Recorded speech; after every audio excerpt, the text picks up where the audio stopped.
ভারতের সেনাপ্রধান বলছে যে এই সরকারের সাথে সম্পর্ক নাই, কিন্তু আর্মির সাথে ভালো সম্পর্ক আছে। মানে বাংলাদেশের সরকারের সাথে সম্পর্ক নাই, বাংলাদেশের আর্মির সাথে সম্পর্ক আছে। ওরা নির্বাচিত সরকারের সাথে সম্পর্ক করবি, এই সরকারের সাথে প্রফেসর ইউনূসের সরকারের সাথে সম্পর্ক করবি না। মানে ইন্ডিয়ার সেনাপ্রধানও বাংলাদেশের দ্রুত নির্বাচন চায়, বুঝেছাও? যা করার ও আকারের সাথে করে নাও বাপধান। বাংলাদেশের নির্বাচিত সরকারের সাথে হয়তো এই টার্মে সম্পর্ক থাকবে, এর পরের টার্মে থাকবে না। পররাষ্ট্র উপদেষ্টা তো হাত কসলাইতে কসলাইতে শেষ। ইন্ডিয়ার রাষ্ট্রদূতকে ডেকে বলতে পারবে যে তোমার আর্মি চিফ তো সরকারের সাথে সম্পর্ক রাখতে চায় না, তো তুমি এমবেসি খুলে বসে আছো কে, রাস্তা মাপো। তো এই কয়েকদিন ছাত্রদল, বৈষম্য বিরোধী ছাত্র আন্দোলন আর ছাত্র শিবির নিয়ে মহা গ্যাঞ্জাম চলিচ্ছে। আমরা অনেকেই কইছে দাদা আপনি কিছু বলেন।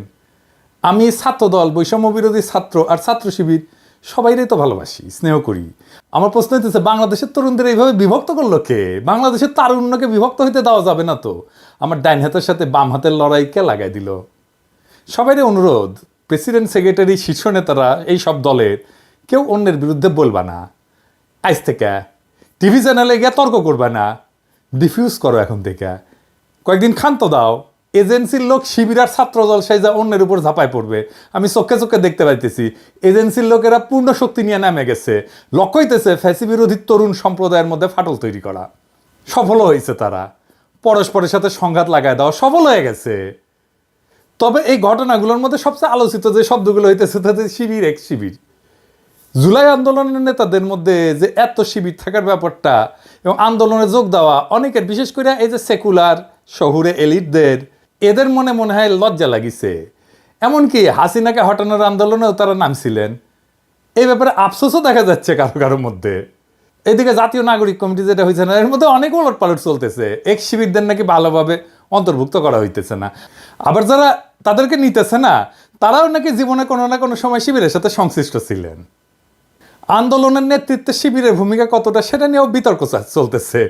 বাকশালী শাসনের প্রথা অনুযায়ী শিবির ত্যাগ দেওয়ার ঘটনাও নাকি ঘটতেছে। কয়দিন আগে মিজানুর রহমান আজারি একটা কথা বলছিলেন যে রাজাকার শব্দটা এখন সম্মানসূচক হয়ে গেছে। শুনেন। আমার নবীকে গালি দিত গণক, জাদুকর, এরপর গালি দিত পাগল, নির্বংশ বলে, আর আমাদেরকে গালি দেয় মৌলবাদী বলে, আমাদেরকে গালি দেয় রাজাকার বলে। রাজাকার শব্দটা তো এখন একটা অ্যাওয়ার্ড হয়ে গেছে, অ্যাওয়ার্ড। শেখ হাসিনার শাসনে আমরা তো জানি শিবির পরিচয় দেওয়ার উপায় ছিল না। শিবির ত্যাগ দেয়া, হত্যা, গুমের, মারধরের ঘটনা তো অগণিত। আবরারকে তো এইভাবেই মারা হয়েছে, তাই না? ফলে গোপন তো করতেই হইতো, উপায় তো ছিল না। হাসিনাকে হটানোর পরে বহু বছরের বাচ্চা ভেঙে গেছে। তাই অনুমান করি যে শিবির বা এক শিবিররা গর্ব নিয়ে নিজেদের পরিচয় দিতেছে যে রাজাকারের মতো একটা সম্মানের ব্যাপার হয়ে উঠছে শিবির হওয়াটা।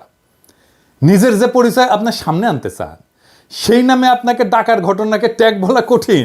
তবে এটাও ঠিক যে দেশে এখনো বহু সাংস্কৃতিক এবং রাজনৈতিক পরিসর আছে যেখানে শিবির পরিচয়, জামাতের পরিচয়ে সমস্যা হয়।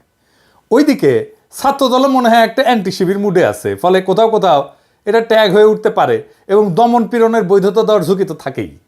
এই যে পরিস্থিতিটা চলতেছে, এই পরিস্থিতিতে বিপ্লব পরবর্তী প্রতিক্রিয়া বা অস্থির সময়। সব বিপ্লবের পরে এরকম অস্থির সময় আসে। যারা জুলাই বিপ্লবকে বিপ্লব বলে স্বীকারই করতে চান না, তাদের জন্য এইখানে কিছু ইশারা আছে। কিছুদিন পরে বিষয়গুলো হয়তো আর এতটা জটিল থাকবে না। আপনারা ভাবতে পারেন যে প্রথম আলোতে জামাতের আমিরের সাক্ষাৎকার ছাপা হইতেছে, এইটা প্রথম আলো করতেছে এমনি এমনি না। বাংলাদেশের রাজনৈতিক পরিষদের জামাত শিবির নিয়ে যে কুসংস্কার ট্যাবু ছিল সেটা দূর হইতেছে, এটাই তার প্রমাণ। এবার মূল আলোচনায় আসি, জুলাই বিপ্লবের শিবিরের কৃতিত্ব নিয়ে। শিবির নিয়ে কিছু কওয়া আমার জন্য মুশকিলই বটে। মানে শিবির নিয়ে কিছু কইলেই, বিশেষ করে বিএনপি এসে কইবে আপনার প্রিয় শিবির, কেউ কেউ গালাগালিও শুরু করবে। কথাটা মিথ্যা না, শিবির প্রসঙ্গে আমার কিঞ্চিত দুর্বলতা আছে, এটা আমি আগেও বলছি। তাও আমি চেষ্টা করব বস্তুনিষ্ঠভাবে আলাপটা করার। আমি যে কথাগুলো বলবো আপনারা কানেক্ট করতে পারবেন ঐতিহাসিক ঘটনার সাথে। আমি যে শিবিরকে এক্সট্রা খাতির করি নাই, জামাতকে এক্সট্রা খাতির করি নাই, সেটা আলাপ শেষ হইলেই বুঝবেন। জুলাই বিপ্লবের শিবিরের ভূমিকা বা কৃতিত্ব যদি বুঝতে যাই তাহলে একটু পিছে থেকে শুরু করতে হবে। প্রথমে দেখব আমরা হাসিনার বাকশালী শাসন এবং বাঙালি জাতীয়তাবাদের ইতিহাস চর্চার দিক থেকে। আন্দোলনের নেতাদের বয়স কত? ধরেন 20 থেকে 35, এইটুকু। তাহলে এদের রাজনৈতিক আর ঐতিহাসিক চেতনা পুরাটাই গড়ে উঠছে হাসিনার কঠোর বাকশালী শাসনে, বাঙালি জাতীয়তাবাদের একচেটিয়া দখলের মধ্যে, তাই না? তো এই তরুণ তরুণীরা কি দেখলো রাজনৈতিক পরিসর হিসাবে? তারা দেখলো বাংলাদেশ পুরোপুরি ভারতের দখলে, এই দেশের সংখ্যাগরিষ্ঠ মানুষের ধর্ম সংস্কৃতি যেন লজ্জার বিষয়, তারা নির্যাতনের শিকার, বাংলাদেশের রাস্তায় দাড়ি টুপি নিয়ে হাঁটা যায় না, পুলিশ ধরে। বাংলাদেশের সব মসজিদ হয়ে উঠছে আল আকসা মসজিদের মতো, ইসরায়েলের মতো পুলিশের ঠাসা থাকে মসজিদ, বাসায় ধর্মীয় বই রাখা যায় না, বলে জিহাদি বই।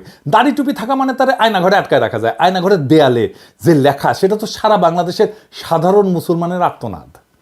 আলেমদের নির্বিচারে গণহত্যা করা যায়, সর্বজন শুদ্ধ আলেমকেও রিমান্ডে অত্যাচারের শিকার হইতে হয়, বছরের পর বছর আটকা থাকে বিনা বিচারে মুসলমানের সংস্কৃতি নির্বাসনে।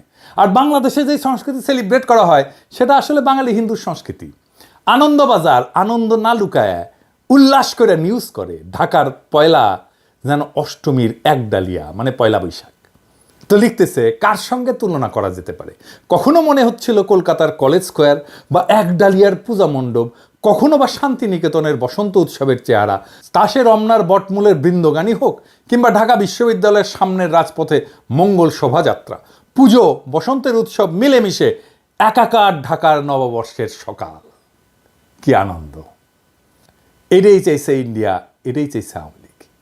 এই কলকাতার সাংস্কৃতিক বিজয়কেই আওয়ামী লীগ বাকশাল বাঙালি জাতীয়তাবাদ দেশের স্বাধীনতা হিসেবে উপস্থাপন করছে।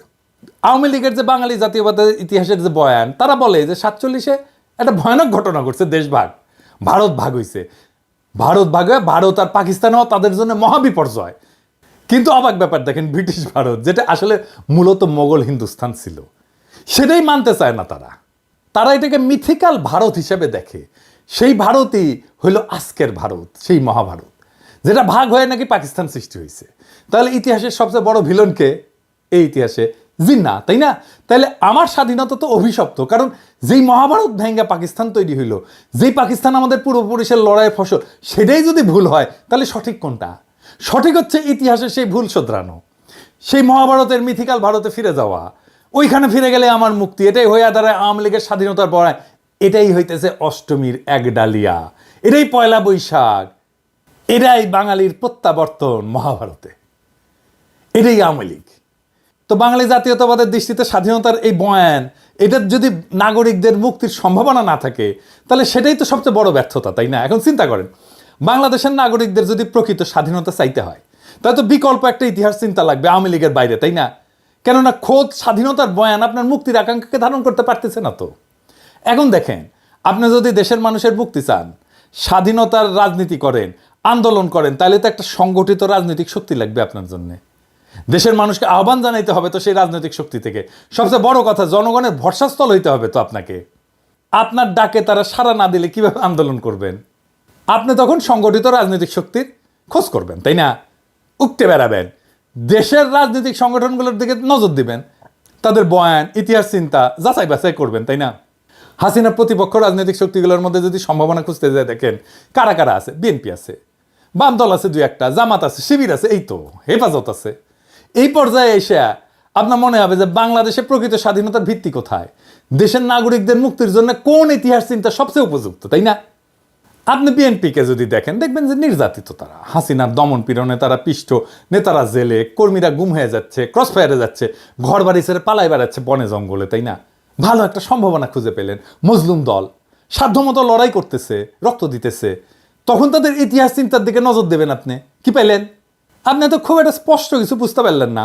বিএনপির মধ্যে আপনি তো গণতন্ত্রের দাবি দেখবেন, ভোটের দাবি দেখবেন, তারা একটা ভোট চাইছে, তাদের মধ্যে ভারত বিরোধিতা আছে একটা সেকশনের মধ্যে। বিএনপির লোকেরা বলে না যে আপনারা দেখতে পান না, আমরা তো তিস্তা নিয়ে প্রোগ্রাম করছি, লং মার্চ করছি ইন্ডিয়ার বিরুদ্ধে, আমরা কি ইন্ডিয়ার বিরুদ্ধে কথা বলি না?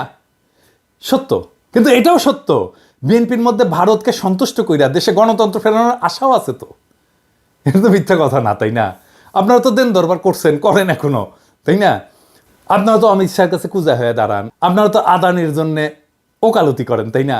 অর্থাৎ খোদ দখলদারের কাছে নিজের মুক্তির জন্য সাহায্য চাইছেন। বড়ই অদ্ভুত ব্যাপার। তো এই দ্বন্দ্ব আপনি বুঝতে পারবেন না সহজে। ভারতকে নিয়ে কিছু বলা যাবে না, হিন্দুত্ববাদকে নিয়ে কিছু বলা যাবে না। হাসিনার আমলে এই আলাপ আসছে মূলত বিএনপি মনা অ্যাক্টিভিস্টদের কাছ থেকে। এমনকি আপনারা খেয়াল করলে দেখবেন, ভারতীয় পণ্য বয়কট আন্দোলনে যারা আমার সবচেয়ে বেশি বিরোধিতা করছিল, তাদের আপনি বিএনপি পন্থী বলেই চিনতে পারবেন। আমি আর নাম বলি না। আবার এটাও সত্য বিএনপির শীর্ষ নেতৃত্ব এই ভারতীয় পণ্য বয়কট আন্দোলন সর্বাত্মক সাহায্য সমর্থন করছিল। আমি নিজে সাক্ষ্য দিচ্ছি। আমি যখন বলতাম যে ওনাদেরকে, বিএনপি নেতাদেরকে, যে ওরা কেন এরকম করে, তখন বলে ও না, ওরা আমাদের লোক না, আমাদের সাপোর্টার। তার মানে বিএনপির মধ্যে একটা ভারত প্রশ্নে সলিড কোনো অবস্থান নাই, নানা অবস্থান আছে, নানা মত আছে, এর মধ্যে চরম ভারতপন্থী অংশ আছে। ওইদিকে তাদের কোনো সুস্পষ্ট ঐতিহাসিক অবস্থান নাই জনতার সামনে, নিজেদের ইতিহাসের বয়ান স্পষ্ট করে উপস্থাপনা করেনি বিএনপি। বিএনপির একটা ইন্টারেস্টিং দাবি ছিল, সেটা কি জানেন? সেটা হচ্ছে আওয়ামী লীগের চেয়ে বিএনপির মধ্যেই নাকি মুক্তিযোদ্ধা বেশি। জিয়াউর রহমান স্বাধীনতার ঘোষক, তাই না? তখন আপনার মনে পড়বে যে স্বাধীনতার বয়ান আপনাকে আওয়ামী লীগ খাওয়াইতেছে, তার আর একটা ভার্সন বিএনপি। হাসিনার সঙ্গে বিএনপির বিরোধ আসলে কি নিয়ে? তাদের পার্থক্য কেবল মুক্তিযুদ্ধের মালিকানা নিয়ে। যে বয়ানে হাসিনা 100% নিয়ন্ত্রণ দাবি করতেছে, বিএনপি সেখানে অংশীদার হইতে চায়। আর কি, সে দেশ শাসন করার অধিকার চায়। এখন এইটা একাই আওয়ামী লীগ করতেছে, তাই না? তো ঘটনা বোঝার জন্য আপনাকে যখন জিন্নার দিকে ফিরতে হবে, তখন দেখবেন বিএনপির কাছে জিন্নাও হিলেন, অথবা তারা এই বিষয়ে স্পষ্ট কোনো অবস্থান নেয়নি। বাঙালি জাতীয়তাবাদের ইতিহাস চিন্তা থেকে বাড়ায় আসতে না পারার কারণে বিএনপি বুঝতে পারে না যে পাকিস্তান ইতিহাসের একটা অপরিহার্য ঘটনা। এটা কেবল ব্রিটিশ ভারতের স্বাধীনতা ছিল না, বরং মুসলমানদের জন্য একটা নিরাপদ রাষ্ট্র তৈরির প্রয়োজনীয়তাও ছিল। শুধু মুসলমান না, ভারতের সংখ্যালঘুদের জন্য নিরাপদ রাষ্ট্র তৈরির প্রয়োজনীয়তাও ছিল। জিন্না তো ভারতের সংখ্যালঘুদের নেতা, হ্যাঁ ঠিক, মুসলমানদের নেতা না, সংখ্যালঘুর নেতা, হিন্দু দলিতের নেতাও ছিল জিন্না। পাকিস্তানে যারা হিন্দু ছিল তারা ছিল দলিত। পশ্চিম পাকিস্তানের দলিত সুজাক তেহরিক দল আছে হিন্দুদের, এরাই কিন্তু পাকিস্তানের সংখ্যাগরিষ্ঠ হিন্দু। পূর্ব পাকিস্তানের যোগেন মণ্ডল জিন্নার সাথে ছিল নমশূদ্রদের নেতা। যোগেন মণ্ডল থাকতে পারেনি পরে, সেটা ভিন্ন আলাপ, আমি ওই আলাপে আর না যাই। মানে ধরেন যোগেন মণ্ডল পাকিস্তানে থাকতে পারেনি, তো বাঙালিরাও তো পাকিস্তানে থাকতে পারেনি ভাই, আমরাও তো থাকতে পারিনি, তাই না? সেই আলাপটা অন্য আলাপ। ব্রিটিশরা চলে যাওয়ার পরে মুসলমানরা হিন্দু সংখ্যাগরিষ্ঠ রাষ্ট্রের সংখ্যালঘু হয়ে পড়ে, যেখানে রাষ্ট্রের ভিত্তি গণতন্ত্র এবং আইনের শাসন না, বরং একটা বিশেষ জাতীয়তাবাদ, নিখিল ভারত ধারণা, যেটা আসলে হিন্দুত্ববাদ। এই সংখ্যালঘুকে বাঁচাইতে জিন্না পাকিস্তানের ধারণা নিয়ে লড়াই করছে। নাহলে আজকে ভারত যদি অখণ্ড থাকতো, ভাবতে পারেন এই পুরা ভারতীয় মুসলমান এবং দলিতেরা কি দুর্বিষহ জীবন পাইতো মোদির ভারতে, কি হইতো সেটা এখনই দেখতে পারতেছেন। তখন আপনি বুঝবেন জিন্না আসলে ইতিহাসের একজন ভিশনারি নেতা ছিল, ইতিহাসের একজন মহানায়ক ছিল। আপনি তখন বুঝবেন যে বিএনপি কেন জনতার মধ্যে গ্রহণযোগ্যতা পাচ্ছে না, বিএনপির আহ্বানে জনগণের সাড়া কম কেন, কারণ তার ভারত প্রশ্নে অস্পষ্ট রাজনীতি। এরপরে তখন আপনি জামাত শিবিরের দিকে নজর দেবেন, তাই না? কি দেখবেন? আপনার তখন মনে হইতে পারে যে এই জামাত শিবিরের মধ্যেই বিকল্প ইতিহাস চিন্তা পাওয়া যেতে পারে, যেটা আপনার আকাঙ্ক্ষার সাথে যুক্ত। আপনারা দেখবেন শিবিরের মধ্যে পাকিস্তান, জিন্না, ভারত বিরোধী অবস্থান একটা সুসংগঠিত বয়ান আছে। তারা বাঙালি জাতীয়তাবাদকে ভারতীয় জাতীয়তাবাদের একটা শাখা হিসেবে চিহ্নিত করতে পারে, সক্ষম। তারা বোঝাতে সক্ষম যে হাসিনা মুক্তিযুদ্ধের নামে ভারতীয় দখলদারিত্ব কায়েম করছে। আওয়ামী লীগ আসলে ভারতীয় আধিপত্যবাদী শক্তির হাতের পুতুল। এমনকি মওদুদি এবং জামাত পাকিস্তানের যে বিরোধিতা করছিল, তারাও এখন জিন্নাকে তাদের বয়ানে গ্রহণ করছে। তখন শিবির জামাত দেখলে আপনার মনে হতে পারে যে এইটা বাংলাদেশের মানুষের মুক্তির একটা পূর্ণাঙ্গ প্যাকেজ। ইতিহাস বোধ আছে, ধর্ম আছে, ইতিহাস চিন্তা ঠিকঠাক আছে, ভারতকে সঠিকভাবে চিহ্নিত করা হয়েছে, বাঙালি জাতীয়তাবাদকে ভারতীয় জাতীয়তাবাদের শাখা হিসেবে চেনানো হয়েছে। আপনি যখন এই বিকল্প ইতিহাস চিন্তার সামনে এসে দাঁড়াবেন জামাত শিবিরের, তখন দেখবেন যে বিএনপি কেন জনগণের আস্থা পাচ্ছে না। কিন্তু আপনি যদি আরো গভীরে যান, তাহলে দেখবেন যে জামাত শিবিরের ডাকেও জনগণ সাড়া দিচ্ছে না। কেন? এটা কি কেবল হাসিনার দমন পীড়নের কারণে, নাকি আরো কোনো কারণ আছে? আসেন সেটা একটু বুঝে দেখি।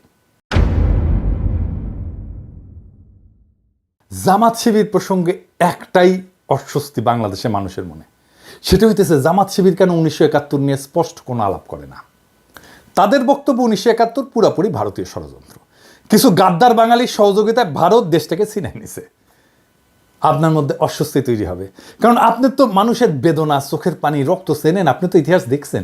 মুক্তিযুদ্ধ তো খুব দূরের ঘটনা না, এগুলো তো অস্বীকার করতে পারবেন না।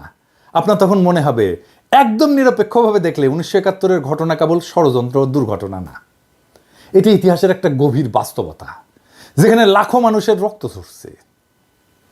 মুক্তিযুদ্ধের বয়ানে যতই দুর্বলতা থাকুক, ভারতের যতই উস্কানি থাকুক, যতই ষড়যন্ত্র থাকুক, স্বাধীন বাংলাদেশ তো আমরা চাইছিলাম, লড়াই করছে আমাদের মানুষ, রক্ত দিচ্ছে। জামাত আর শিবির যেই বয়ানি আনুক না কেন, তারা যেই প্রশ্নের উত্তর দিতে পারবে না, এখনো পারেনি, সেটা হচ্ছে 25শে মার্চ তো একটা জেনোসাইড হয়েছিল, গণহত্যা হয়েছিল, তাই না? আপনারা তার প্রতিবাদ তো করেন নাই। রাজনীতিতে জেনোসাইড একটা decisive moment, very decisive moment. আপনাকে এই সময় ভিকটিমের পক্ষ নিতে হবে। ওই মোমেন্টে পক্ষ নিতে না পারাটা রাজনৈতিক ব্যর্থতা। এই যে এক্স শিবির ধারণা, এইটা হইতেছে শিবিরের সেই অংশ যারা শিবিরের হিস্ট্রিগ্রাফি, ইতিহাসবোধ, হিস্ট্রিসিজমকে ওন করে, আবার 1971 25শে মার্চের রাইট ডিসিশন নিতে না পারাটাকেও ডিজওন করে। আপনি যখন এমন একটা নতুন ইতিহাস চিন্তায়, নতুন হিস্ট্রিগ্রাফিতে পদার্পণ করেন যা একদিকে ভারতীয় আধিপত্যবাদকে প্রত্যাখ্যান করবে, অন্যদিকে 1971 বাস্তবতাকেও অস্বীকার করবে না, তাইলে আগামীর বাংলাদেশে সেই রাজনীতি কিভাবে তৈরি হবে? বাংলাদেশের স্বাধীনতাকে পোস্ট কলোনিয়াল রাষ্ট্র হিসেবে দেখতে হবে, যেখানে ভারত বা পাকিস্তানের কোনো প্রভাব নাই, বরং এটা একটা স্বতন্ত্র জাতি রাষ্ট্র যেখানে জনগণের স্বার্থই মুখ্য, জনগণই এই রিপাবলিকের মালিক, তারাই তার ইতিহাসবোধের কর্তা। আপনি তখন দেখবেন বাংলাদেশ ভারতের মতো একটা আগ্রাসনবাদী, সাম্রাজ্যবাদী, আধিপত্যবাদী রাষ্ট্র না, আবার পাকিস্তানের মতো একটা ধর্মভিত্তিক রাষ্ট্রও না। এটা সত্যিকার অর্থে একটা আধুনিক পোস্ট কলোনিয়াল রাষ্ট্র যেখানে নাগরিকদের সমান অধিকার নিশ্চিত করা দরকার। আপনার এই নতুন ইতিহাস ভাবনা আপনাকে ওই সাবেক এক্সিবিট বানায় দেবে, আর এইখান থেকেই শুরু হবে নতুন রাজনৈতিক আন্দোলন যা ভারত বা পাকিস্তানের ছায়ারায় বাংলাদেশের জনগণের প্রকৃত মুক্তি নিশ্চিত করবে। আমরা সেই রাস্তায় হাঁটতে শুরু করছি।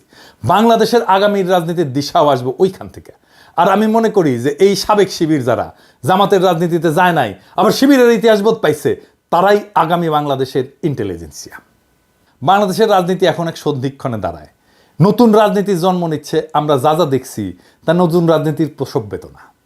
পুরনো বয়ানের আবর্ত থেকে বেড়ায় নতুন দৃষ্টিভঙ্গি গড়ে তোলার সময় আসছে। আমরা যদি সত্যি একটা স্বাধীন, সার্বভৌম এবং জনগণের কল্যাণে নিবেদিত রাষ্ট্র করতে চাই, তাহলে অতীতের ভুলগুলো থেকে শিক্ষা নিতে হবে এবং ভবিষ্যতের জন্য একটা সুসংহত দৃষ্টিভঙ্গি গড়ে তুলতে হবে। এটাই বাংলাদেশের আগামীর ইতিহাস চেতনা। এখন সময় বাংলাদেশের তরুণ সমাজকে ঐক্যবদ্ধ করার, বিভক্তির রাজনীতি থেকে বেড়ায় এসে একটা নতুন জাতীয় চেতনার ভিত্তি গড়ে তোলা। আমাদের লক্ষ্য হওয়া উচিত একটা এমন বাংলাদেশ যেখানে ব্যক্তি স্বাধীনতা, গণতন্ত্র, ন্যায় বিচার, সার্বভৌমত্ব এবং মানব সত্তার মর্যাদা অক্ষুণ্ণ থাকবে। যে তরুণেরা অতীতে ভিন্ন মতাদর্শের কারণে বিভক্ত ছিল, তাদের সামনে এখন ঐক্যবদ্ধ হয়ে দেশের জন্য কাজ করার সুযোগ আসছে। আমাদের ভুলে গেলে চলবে না।